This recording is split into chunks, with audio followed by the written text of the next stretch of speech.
એ ઘટનાને આજે 1 વર્ષ પૂર્ણ થઈ ગયું, તેમ છતાં એ ઘટનાના દ્રશ્યો અને વ્યક્તિઓના ચહેરાઓ હજુ પણ આજે આંખ સામે તરતા થઈ જાય છે. એ જે જગ્યાએ ઘટના બની એ ઘટના સ્થળેના આજના દ્રશ્યો અને તસવીરો સામે આવી એ પરિવારનું હૈયાફાટ રુદન કે જેને શબ્દોમાં વર્ણવવું ખૂબ જ અઘરું છે.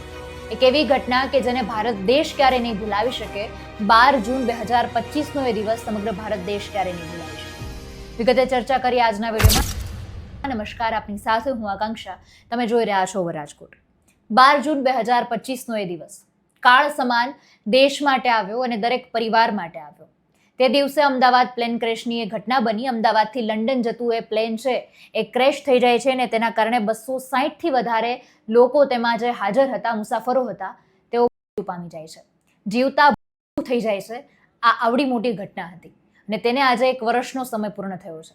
એ જે જગ્યાએ ઘટના બની હતી તે સાઇટ પર શ્રદ્ધાંજલિ માટે લોકો ભેગા થયા હતા.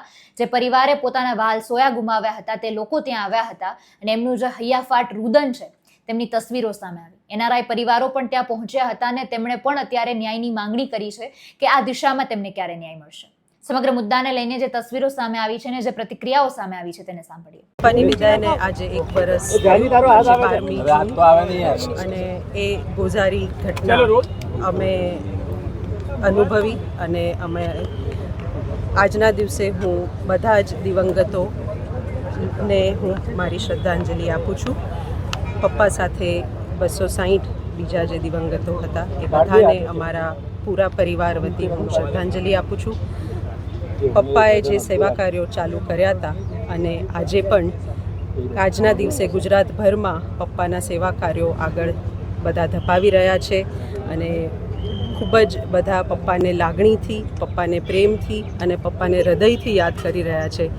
એ આજે અમને એનું ગર્વ છે અને બસ પપ્પાના સેવા કાર્યો અમે આગળ વધારતા રહીએ અને ખૂબ આગળ વધે સેવા કાર્યો અને ગુજરાતની ઉન્નતિ થાય. એ જ પપ્પાનું સ્વપ્ન હતું અને એ સ્વપ્ન પૂરું થાય એ આજે બસ અમારી વિનંતી છે. લેટર છે ને મેં પર્સનલ લખ્યો હતો અને એ આપણે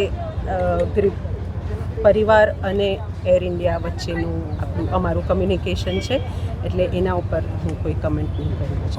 ઘણા બધા પરિવારો વેર વિખેર થઈ ગયા, ઘણા બધા પરિવારો અત્યારે તૂટી ગયા અને એમાંના જ આપણા પનોતા પુત્ર ગુજરાતના ભૂતપૂર્વ મુખ્યમંત્રી વિજયભાઈ રૂપાણી કે તેઓ પણ એમાં દેહાંત પામ્યા હતા.